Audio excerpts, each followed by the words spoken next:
Javonte Williams and Melvin who?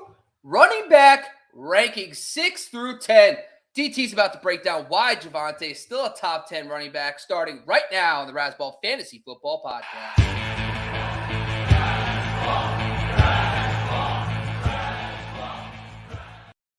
Oh, you hear those chants, folks. You know what that means. It's the Razzball Fantasy Football Podcast on the Razzball Fantasy YouTube channel. Make sure you're checking us out and going to subscribe to the Razzball Fantasy YouTube channel. We have animated videos from Anime Gray breaking down baseball, buy, sell, and holds, to great videos coming every day from the football side as well. Make sure you're also checking out us on TikTok and IG at Razzball Fantasy, and make sure you're also going to razzball.com. By the way, which we have fantastic resources now, folks. We have ADP tool, which you can manipulate and actually export to Excel. It's fantastic. We have consensus dynasty rankings, including 8 great sites, including sites like Fantasy Pros and also Razzball. And make sure you're checking out the latest rankings from this man that's going to be on the show just shortly. He just released his top 10 running backs, and we're going to break down 6 through 10. So let's bring that man in today. His name is DonkeyTeeth. What's going on, buddy? What's up, Bobby? Live from New York City here in my hotel room. That's not going to stop me from going through the rankings with my man Bobby. Listen, if you said live from San Diego, it's Saturday night, like it's Saturday Night Live, that would have been it. We could have ended the show, but unfortunately, we have to continue with the show. Now, honestly, since we're honest men at Razzball Fantasy, we made a promise to the people of the Razzball community that we'd give away some Razzball swag on the channel if you subscribed. So congratulations if you subscribed. So I have a list of actual subscribers, and I'm going to give my man DonkeyTeeth the opportunity to pick a number 1 through 600 or whatever we have subscribers. And DT, you're going to tell us which number you want, and that person's going to win a Razzball t-shirt. So pick a number. DT, go ahead. 34, Walter Payton, Sweetness. Easy choice. Okay. All right. So let's take this down. All right. You probably can't even see it. That's okay. Number 34. That is not my list at all. I am just losing my mind here. I had Miles Sanders at ADP, folks, so that's not what we're looking for. Number 30, Michael Higgins. Congratulations, Michael Higgins. You are the winner of a Razzball t-shirt. If you see this episode at any point, you can DM us on Instagram. You can reach us to TikTok. You can go to razzball.com, hit the contact section, or you can come on here and leave a comment on the video, whatever you need. So, Michael Higgins, you're the winner of a Razzball t-shirt. Congratulations. All right. Congrats, Higgy. Yeah, it's not a boy. So, that's done. We appreciate you subscribing to the YouTube channel. We love you guys. Thank you for the support. We're climbing to 1,000. We have a big surprise if we hit 1,000 during the football season. All right, DT, you buried the lead long enough. So how it's going to work today, folks, we're going to talk about the running backs starting at 10 down to 6. And if you haven't seen the top 5 episode, we do recommend you go check it out. From last week, you can find it on the Razzball Fantasy YouTube channel, or you can go check out the written content on razzball.com. So starting at 10, let's do it, DT. Tell us, who do you have at number 10 in your rankings? Nick Chubb. I got Nick Chubb at 10. Now let's remember these are half PPR rankings, so they're not full PPR. They're not standard. We all know that Nick Chubb, he gets docked a little bit in any type of PPR format because of Kareem Hunt stealing pretty much all the receiving work. But that said, Nick Chubb is arguably the best pure runner in the NFL, and he's got an amazing offensive line blocking in front of him. Every single year, every single season of his career, he's averaged 5 yards per carry. No reason to think any of that's changing behind that offensive line. You know, I think the main knock on him, other than the Kareem Hunt situation, is quarterback situation. It's, at this point, I'm going to come out and say that I don't think Deshaun Watson's going to play this year. I don't know if that's a hot take or not, but I don't think it really matters for that offense. It doesn't matter who's a quarterback for Nick Chubb to put those numbers up. I mean, Baker Mayfield he's been up and down for the past 5 seasons or whatever. So I think Nick Chubb is as steady as it comes. The upside is capped a little bit in PPR formats. You bump him up a few spots in standard, in my opinion, but half PPR, you're kind of going down the middle, and I think that this is a solid spot for him. Marlon Mack was a top 24 back in 2019 with Jacoby Brissett, who, by the way, is the backup now in Cleveland. So ground floor, Marlon Mack RB2. I think Nick Chubb can push top 12. Just a couple notes about Nick Chubb and his your pick at 10. I personally don't even have him in my top 10. Now I lean a little more PPR. That's probably the reason why there. But when I look at him, last year he was the RB12, and he put about 15 and a half points per game in PPR, and that's fine. I feel comfortable with him there because last year all his metrics, efficiency metrics, points per rush attempt and points per reception were right on par with his career averages. But Kareem Hunt wasn't even around last year half the year. You got to remember, Kareem Hunt missed most of the season. Even when he came back for a couple games, Kareem Hunt barely played. So we kind of got a full dose of what Nick Chubb could be, and he still didn't have a big passing game role. So don't even think it really matters. There's just a completely different role for Kareem Hunt, so I don't think it really bothers me. But the Deshaun Watson thing might be overblown.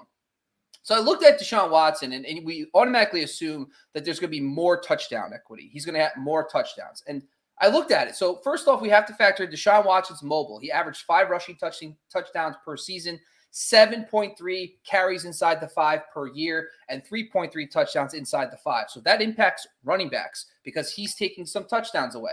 Under Baker Mayfield, those were 2 carries, and he only had 1 touchdown per season. So there is a huge gap between the two. And I do think that. Plus, last season, the Browns had 22 carries inside the 5. During the 3 full seasons with Deshaun Watson, the Houston Texans only averaged 12. So it's not like Deshaun Watson just infuses all this scoring opportunities for running backs. It hasn't been shown in Houston. And last year they got a bunch. So that's why I don't think he's a top 10 player, but I'm not overly worried. I feel comfortable in that 12 range. Let's jump down to number 9. Dalvin Cook at number 9. I love Dalvin Cook, and when he's on the field, he's right up there at the top of the list. But it's really hard to trust Dalvin Cook at this point to play a full season, and really any running back. I mean, you could say that for it's such a brutal job, but the thing with Dalvin Cook is it's become a pattern that he wears down towards the end of the season, and that's when we need him most in this game. So it's really hard to have a guy that dominates for you in the regular season and then isn't around when you need him in the playoffs. So I'm docking him a little bit for that. This is a little bit of a gut call, which a lot of people don't like. There's not a whole lot of statistics or data to back it up, but I'm just really not feeling good about Dalvin Cook this year. Part of it's the career carries numbers adding up, and part of it's just past history speaks for itself. He's never played more than 14 games in a season. So I'm fading him a little bit. I love the player. It's just I'm just not feeling good about him for the game of fantasy football. So I recently put together some data on expected points per game based on players' career averages when it comes to how many points they generate per touch based on red zone, inside the 5, receptions, you name it. So I did this analysis coming soon to Razzball.com. And his expected points per game based on his career norms was actually 18.3 points per game. So he only averaged 16. So he actually lost 2.3 points because last year was just kind of an outlier. Didn't score as many touchdowns as he normally does. He also wasn't as efficient as a receiver. He was RB6 in points per game in my analysis, but he would have been RB4 last year, just ahead, tied with Leonard Fournette on a points per game basis. That's why I have him closer. I actually am not too much higher. I actually only have him 1 spot higher at 8. But in full PPR, I just believe that he's done it before, and I like to know that a player could be elite. He's had a couple seasons over 20 points per game. Let's jump down to ADT. This one's probably a little bit of a hot take. DeAndre Swift. I'm a huge fan of DeAndre Swift. Concerns similar to Dalvin Cook. He's worn down a bit. We know the PPR upside is through the roof. He's got some of the best hands in the game. One of the things that really excites me is that the Lions, they've shown that they're not afraid to give him 15 to 20 touches a game. And I think if you get a guy like Swift that has that game breaking ability, the ball 20 times, he's going to return first round value, especially in a PPR format. So I think there's a ton of upside here. The Lions' offensive line is getting better very quickly. I think there's an outside chance that he ends up being that guy that shoots up into that top tier of running backs when we're talking about these drafts a year from now. So I'm very bullish on DeAndre Swift. A little hesitant with that durability. I don't know if he's really built to handle 25 touches a game, but if we're talking 14, 15 carries and 5 to 6 receptions, that's plenty to return first round value in a half PPR league. We don't even want our running backs to be just strictly getting 20 carries a game. We want that mixture. And Swift is one of those guys that has that mixture of 12 to 14 carries, 5 to 7 targets. We love that. It's Alvin Kamara special right there, folks. I actually have him at 5. You're talking to the right man. I love DeAndre Swift. Before his injury last year, weeks 1 through 10, with this team, he averaged 18.7 PPR points per game. That would have been RB4 last year in points per game. So he was already proving it last year before his injury. Then he came back late in the season. If you look at I just suggest this. Go look at his game logs the last few weeks. He barely got the ball. He was just out there. They realized the season was over. They're not going to run this kid into the ground. It brought down his points per game. This guy is a top 5 running back. They are returning all 5 of their starters on the offensive line. This is going to be the second year in the system for all these players. And the thing I love about Dan Campbell, he sounds like an old school mind, but he really isn't. He actually will play his young studs. He'll actually get them out there. He's not going to have – they brought in Williams last year, and everyone thought Jamal Williams was going to take a lot of work. Not even close. It was all Swift. So I love him. That's why I have him at 5. Let's jump down to 7. This one's a little spicy, but I like it. Javonte Williams was actually – somebody asked me, I want to say midway through last season, maybe it was around week 10 or something, when Jonathan Taylor was breaking out, and I was taking all the credit for my amazing Jonathan Taylor call last year, who next year's Jonathan Taylor was going to be. And Javonte Williams was the guy that I said, that was built on the premise of Melvin Gordon being gone, which is, of course, now not the case. He's coming back. So pump the brakes a little bit, but, I've still got him at number 7 here. And I still see that number 1 overall upside. Incredible rookie season. You really couldn't ask for much more from a 21-year-old. Pretty young for a rookie coming into the league. 1,200 all-purpose yards, 7 touchdowns.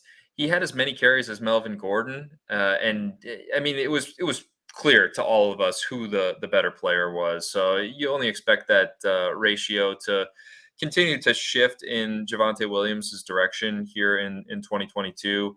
I think he's at least as good of a receiver as Melvin Gordon. He had 43 receptions in his rookie season, so you get a little bit of a PPR boost there as well. So, and then, we got to mention Russell Wilson coming in too. Russell Wilson loves to throw it to the running back. We've seen how well Chris Carson has done with Russell Wilson. Really, any running back that's worked with Russell Wilson has produced excellent fantasy numbers. So my problem with Javonte is I don't think Melvin's done. And I don't think Melvin's going to be it's not going to be a 70-30 split.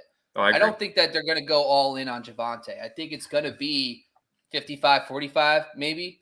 And that's just hard to produce at an elite top 7 level, in my opinion, or even top 10 when you're splitting that. Plus, when you look at the history of Nathaniel Hackett, he has a history of using two backs. And this one is not, this might be a reach, but if you go way back to 2013, there was a man named CJ Spiller.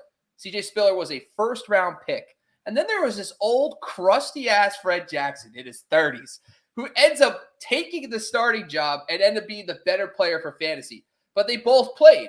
But Spiller was a bust in the first round, and I said Melvin already. Look at me. Fred Jackson became the stud. Finished that season as RB13. Spiller finished as RB33. So they did lean into the veteran in that case. 2021 Packers, another good example. They let A.J. Dillon take on more of the ground game work. They gave more passing game to Aaron Jones.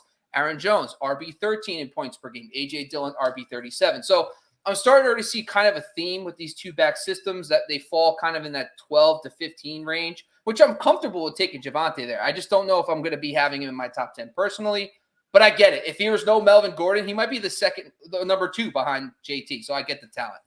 All right, Yeah, let's do the the last upside's one. there. Well, Bobby, I'm pretty open-minded here, and I think you make some good arguments. I may bump DeAndre Swift ahead of Javonte Williams here Yes, and make DeAndre him a Swift to the moon. I yeah. love it. I think I'm with you there. But I love the upside of Javonte. If Melvin were to get hurt, Oh, the upside from Swift to Javonte, I slightly give the edge to Williams. oh yeah, absolutely. I agree. I mean, we saw it last year, right? The one game without Melvin Gordon, he scored 26 PPR points, which is like, CMC type stuff. So I get it. Trust me. I hated when Melvin Gordon came back, but let's jump down to number 6. What's the last one on today's show? Well, this might surprise some people. Joe Mixon, number 6. I have been anti Joe Mixon probably ever since I started doing fantasy football rankings, and it worked out the first few seasons. It was always more of a Bengals thing. I mean, Mixon's talent has been pretty self evident, but fading the Bengals did me pretty well for a while. Joe Burrow has changed things. Oh It's yeah. he is one of those guys that everything he touches turns to gold, and Oh, just a franchise changing quarterback, and you can't deny it anymore. So I was wrong on Mixon last year, and I'm ready to jump on board. And I think I've actually got him one spot ahead of where he's showing up on those Razzball consensus ADP rankings. If you go over there, I think he's number 6 for number 7 for running backs. I got him at number 6. Volume. He's getting the ball. The Bengals are not afraid to give him the ball 20, 25 times a game. It's a really good offense. There's really nothing not to like about Joe Mixon. Do you have any concerns about Joe Mixon, Bobby? Oh, no, because we're like the two Spider-Men meme because I have him at 6 because I'm all in too.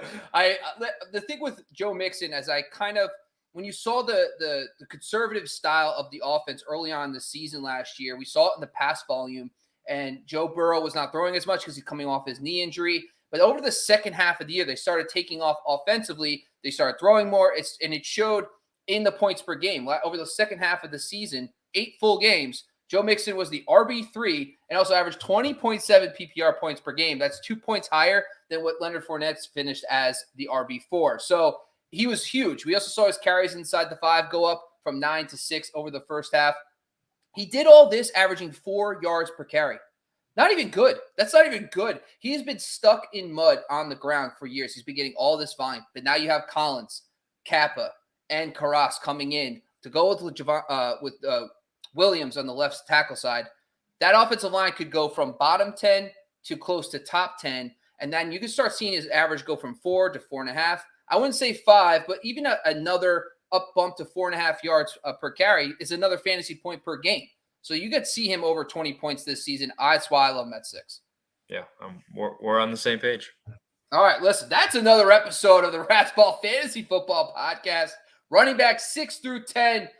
Honestly, we'll be back next week to talk some wide receivers. We're going to keep it all hot right now. We're going to keep it top 10s through the next month or so. And then we'll get into the nitty-gritty sleepers, breakouts, all that stuff later, probably July into August. Once again, make sure you're following us across the board at Razzball Fantasy on YouTube. Make sure you're also going to TikTok and IG. And make sure you're always going to that Razzball.com. They're leading the way on baseball. We're following suit in basketball, football. We also have basketball and hockey as well. Once again, I'm your host, Bobby LaMarco. That man over there, his name's DonkeyTeeth. We're out of here.